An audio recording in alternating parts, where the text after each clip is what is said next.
David Shepard for the first time. And he said, well, Ken Quiava's not here. I think I went up like on a Wednesday or Thursday. Well, I got an application and filed it anyway. And I thought, well, I'm not going to hear anything more out of this, at least not for a while. But I went ahead and filled out an application. And I applied for some other radio jobs, including 98.3 KFMZ Columbia, station that I'd listened to. It's no longer on the air there. It's in Brookfield now. Well, in January of 94, I got a call from Ken Quiava about a week before school started, saying he wanted to interview me. And I thought, this is it. It's finally going to happen. So I went up, did the interview, and I was a nervous wreck. But I got to meet some of the people in the newsroom, got a brief tour of the facility. And I started working overnights there at Quicks and Cress, mainly Thursday and Friday nights and occasionally Saturdays, and filling in on holidays and stuff like that. Got more proficient. And then I was hired on full-time about a month after I graduated from college, and slowly worked my way up to various other things, doing mostly news writing, did on-location remotes, and things like that. But as with all good things, they must come to an end, and in late 2005, I decided it was time to move on. They decided it was time to move on. So I took a quick break and came to Kirksville and went to work at KRX, KTUF, KRXL. Another dream job of mine, especially KRXL, because I had listened to Chuck Knight and to Duncan Miller for years. I was a fan of both of them. I was hired on as news director. And I was there for about 9-10 months. And initially it started out really good. I was working my way up, getting to know some of the big wigs here in Adair County and Kirksville. But as time went on, I came to realize that my political and religious ideologies and so forth, my view of the world, were a whole lot different than what they were projecting. And we weren't seeing eye to eye on how to do things. So I decided it's time to get out. There were a lot of things along the way that I just felt I didn't like about it. Things that were being done that I should have been involved with, decisions I should have been involved with, and they never came to me about it. That was partly my fault. I should have pushed harder to know about what was going on in my own department. I agonized over it for a while, and the girl I was dating at the time, we were semi-informal to be engaged, to be married. But she didn't seem to understand, though, that radio was killing me on so many levels. On the one hand, I enjoyed the notoriety. I loved working with people, loved talking.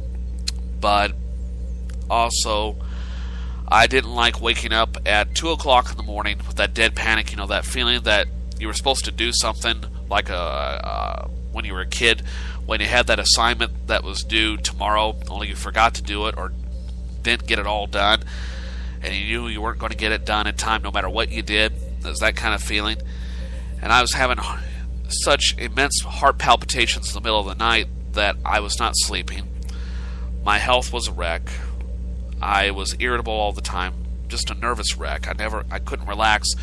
Basically from about, I would say probably about Memorial Day up until mid-September of that year. That's a long time to be on edge. So I decided it was time to get out and just find something else. And I did other odds and end jobs for a while. Went to work in Merritt's Research for about 6 months. That wasn't panning out, and got laid off from that. And then probably the darkest period of my life, from about April of 2007 up until I was hired on with Kraft Foods in July of that year. I did odd and end jobs, but it was a very, very rough summer. Got evicted from the trailer that I was living in, and oddly enough, that trailer is no longer there. The trailer court is torn down. It's now a bunch of high-rise apartments. And so I decided to go solo, and I started doing an experiment with a podcast off and on, starting in 2007, but nothing seemed to really fit. And then, did some back in 2010, 2011, and a little bit last year. And then earlier this year, I got to thinking, I want to do this again, only this time be a little more structured. And I started listening to the Frog Pants Network. Yeah, that's the name of the actual network. It's an internet-based podcasting company. The guy, the owner of it, lives in Provo, Utah. And I found his programs by accident, mainly his morning show called The Morning Stream. Listen to me endorse another morning show on my show. But I started listening to The Morning Stream, and I thought, this is what I want to do. You know, they're doing their own thing, basically geek talk stuff. You know, a lot of science fiction here, a lot of sci-fi references, kind of off the mainstream, you know, and a more lighthearted approach to broadcasting. So I thought, I want to emulate that. And I'm hoping that eventually they might listen to some of these shows and say, you know, this guy's not too bad. He's got some chops, you know, kind of fit into the network. And so I started putting together some preliminary things, started putting together some audio and things I wanted to do, trying to come up with a name for this new network. And originally I was going to call it Joe the Podcasting Guy. And I thought, well, that's a little too broad. But it would be easy for people to remember. And then I came up with Solar, short for Sanctuary of Logic and Reasoning. And I was going to go with that up until I found out that my beloved Gunther had died. And go back to episode 1 of First Cup, and you'll learn more about Gunther and how he influenced it. And so I decided I'm going to name the network in the honor of my biggest fan in radio broadcasting, which was this little dachshund. All right, with the biggest heart. And so at the end of each show, of course, you hear that little dog bark at the end of my close. That's Gunther. And so that's basically how I got interested in radio broadcasting. Kind of a brief history, okay? Nothing like covering about 30 years in 20 minutes. Pardon me. So that's the rest of the story, as it were. Well, let's see here. Let's move on. Before I get to what's on my mind for today, I want you to go to my friends page at tinyurl.com/Gunther's House or tinyurl.com/GuntherMobile. Go to the friends page and look for Wishing Stars Native Creations. That's where you can get great, authentic Native American jewelry. It's all handcrafted with striking detail, and no two items are alike. And if you have ideas of what you would like, please contact my friend Chris, and she'll be able to accommodate you within reason. And she accepts numerous forms of payment, including PayPal and money orders. So go to my friend's page at tinyurl.com/GuntherMobile or Gunther's House and look for Wishing Stars Native Creations. And coming up a week from tomorrow is the Missouri State Now Conference in Columbia, Missouri. From 9:30 until 4 at the Unitarian Universalist Church is the Missouri State Now Conference. It's located at 2615 Shepherd Boulevard. You can get your tickets now at Eventbrite at tinyurl.com/MoNow2013. That's a week from tomorrow in beautiful Columbia, Missouri. Okay, well, let's see, I've already taken care of that. And some other items on my mind for today in the news.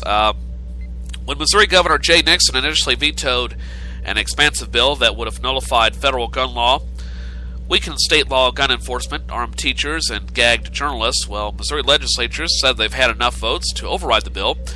But after stark warnings from the state's attorney general, police chiefs, and sheriffs that the bill was not only unconstitutional but dangerous, just enough legislators backed down to see the veto override fail Wednesday by one vote in the Missouri Senate. Now, in a stern letter to lawmakers, Attorney General Chris Koster warned that while key provisions of the bill would be clearly struck down by a court as a violation of the Constitution's Supremacy Clause, other standards that could withstand a court challenge would be equally dangerous, including prohibitions on cooperation with the federal government and authorization for lawsuits by citizens against the police. The Missouri Sheriff's Association, likewise, warned in a unanimous resolution against the bill that would serve to hamstring the sheriffs and their deputies from enforcing or participating in a federal drug and violent gang task forces currently operating in the state, and expose all local law enforcement to liability for doing their jobs. Although the legislature failed to override the gun bill and an income tax cut that were among key Republican priorities in the state, they did manage to override vetoes on 10 bills, which is a record number of defeats for the governor, bolstered by a newly formed coalition of Missouri business groups and a media campaign largely funded by wealthy St. Louis investor Rex Sinquenfeld, according to the St. Louis Post-Dispatch. So that's what's going on here in Missouri. Also, I'll talk more about what's going on in Missouri in just a moment, regarding a story that I first brought to you on the first show. Okay, imagine you can probably figure out what it is, but I'll get to that in just a moment. Meantime, I was going to read this yesterday, but decided to save it for the end of the week. And this occurred in Gardendale, Alabama, where police officers tried to remove a raccoon with a catch pole, but the critter, well, he didn't want to go. The raccoon climbed up in a corner of the police station, and someone at the police station drew an anonymous cartoon, to warn everyone of the invading raccoons. Well, Gardendale police are taking extra precautions these days.